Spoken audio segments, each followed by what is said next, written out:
수면무호흡증은 수면 중에 상기도가 좁아지거나 막혀서 호흡이 감소하거나 아니면 중단되는 일이 자는 중에 반복되는 만성 신경학적 질환입니다. 우리나라에서 40세 이상 일반 인구 기준으로 성인 남성에서 27.1%, 4명 중에 1명 조금 넘어가고 여성에서는 16.8%, 6명 중에 1명 넘어가는 정도로 많이 있고요. 특히 내가 코골이가 있다 라고 했을 때는 남성은 60%, 여성은 40% 정도로 굉장히 흔한 질병입니다. 수면무호흡증, 나는 치료 안 하고 싶은데 이게 병인가요? 라고 하시는 분들도 있잖아요. 그냥 두면 어떻게 될까요? 첫 번째로 이제 고혈압, 3, 4배 정도 위험도가 올라가고 특히 수면무호흡증의 환자의 약 50% 정도는 고혈압을 가지고 있습니다. 그리고 고혈압 환자 전체의 30%가 수면무호흡증을 가지고 있고 특히 약으로 치료가 잘 안 되는 소위 말해서 저항성 고혈압의 약 80% 정도가 또 수면무호흡증 때문에 그런 경우가 많습니다. 그리고 당뇨는 1.3배, 심근경색은 그 중증도에 따라서 다르지만 1.5배에서 3배까지,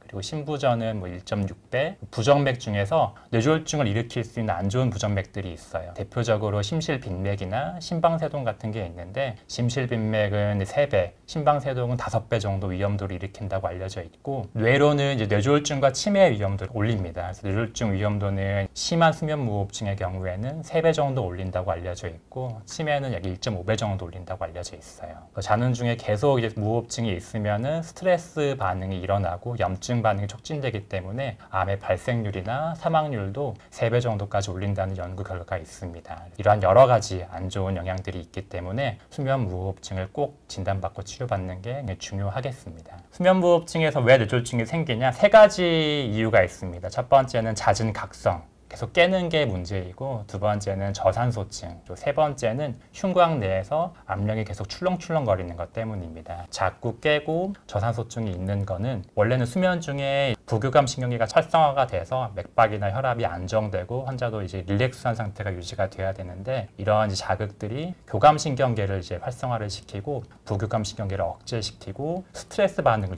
일어나게 합니다. 그럼으로써 수면 중에 혈압이랑 맥박이 널뛰기를 뛰게 되는 겁니다. 그래서 수면무호흡증이 심한 사람들의 특징이 원래 이제 혈압이 잘 때는 떨어지는 게 정상인데 잘 때 혈압이 떨어지지를 않고 오히려 올라가는 이런 특징들이 보이는데 이러한 특징이 조절되지 않는 고혈압의 특징이기도 하면서 이러한 특징들이 보일 때 심근경색이나 뇌졸중 위험도가 높다고 알려져 있습니다. 두 번째는 잦은 각성이나 저산소증은 몸에 염증 반응을 일으키고 이것은 이제 혈관 기능을 떨어뜨리고 동맥 경화를 점차 진행시킵니다. 이건 역시 뇌졸중의 주된 기전 중에 하나이고 세 번째는 심장 내 산소 공급이 떨어지고 심장 부담이 올라가면서 부정맥이랑 심부전이 일어납니다. 이건 역시 또 별도의 기전으로 뇌졸중을 일으키기 때문에 수면 무호흡증은 여러 가지 기전으로 장기적으로 뇌졸중의 위험도를 많이 올리게 되는 겁니다. 제가 두 번째로 꼭 말씀드리고 싶었던 게 수면 무호흡증이 치매도 일으킬 수가 있습니다. 치매 원인 굉장히 잘 알고 계실 텐데 아밀로이드 베타라고 단백질 들어보셨을 거예요. 이렇게 머리 안에 자꾸 장기적으로 쌓이면은 그게 문제를 일으켜서 치매를 일으킨다라고 알고 계실 텐데 아밀로이드 단백질은 신경세포가 활성이 되면 어쩔 수 없이 생기는 겁니다. 젊었을 때는 잘 청소가 되고 덜 생기다가 나이를 먹으면은 더 생기고 잘 청소가 안 돼서 머리 안에 쌓이기 시작하는데 이렇게 쌓이면은 신경세포 내에는 타우라는 단백질도 생성돼서 축적되게 되고 그리고 2차적으로는 신경세포 손상이 있고 얘가 위축되면서 내 위축이 진행이 되면은 인지기능이 떨어지게 되고 인지기능 떨어지면서 일상생활까지 장애가 올 경우에는 치매라고 진단이 되는 겁니다. 그래서 치매 예방이 굉장히 중요한데 수면장애는 치매의 위험도를 1.5배 정도 올리게 되고 수면무호흡증은 1.2배라고 알려져 있는데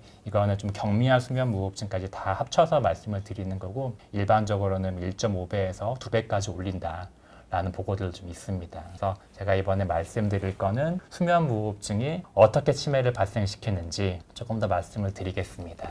치매의 주요 원인들이 여기 있고 그러니까 혈관성 치매랑 알츠하이머병 치매나 아니면 전반적인 모든 원인에 의한 치매 위험인자들을 나타내는 그래프인데 위험인자들이 거의 비슷합니다. 뭐냐면은 나이나 고혈압, 당뇨병, 비만, 흡연 이런 것들인데 혈관 상태가 좋아야 치매가 예방이 잘 되고 혈관 상태가 안 좋은 이런 인자들을 많이 가지고 있으면 모든 원인의 치매에 취약해집니다. 왜 그러냐면은 아밀로이드라는 단백질 아까 말씀드렸잖아요. 최근에 밝혀진 건데 아밀로이드 단백질을 청소하는 뇌의 기전이 밝혀졌습니다. 아밀로이드뿐만이 아니라 다른 여러 가지 부산물, 쓰레기들을 청소해주는 통로인데 이게 악요인파계라는 겁니다. 요인파계가 어떻게 작동을 하냐. 뇌의 작은 혈관이 부드럽게 잘 틔워져야 요인파계가 잘 활성화가 되고 그리고 뇌 내에 아밀로이드 같은 안 좋은 부산물들이 잘 씻겨 나가게 되는 겁니다. 혈관 상태가 치매에도 굉장히 중요하다. 수면 중에 악요인파계가 굉장히 많이 활성화가 됩니다. 머리 안에 쌓여있는 아밀로이드가 30분 내에 그러니까 느린 소파 수면을 잘 하면은 70% 정도가 잘 씻겨 나갑니다. 하지만 이런 것들이 방해될 경우에는 자더라도 잘 씻겨나가지 못하면서 장기적으로는 치매에 취약해지게 되는 겁니다. 그러면 지금 보고 계시는 분들이 약간 불안하실 것 같아요. 병원에 오시기 전에 자가 진단할 수 있는 방법이 있을까요, 교수님? 스톱뱅이라는 겁니다. 8개의 항목이에요. S는 코를 크게 고는지, 두 번째는 낮 동안 종종 지치거나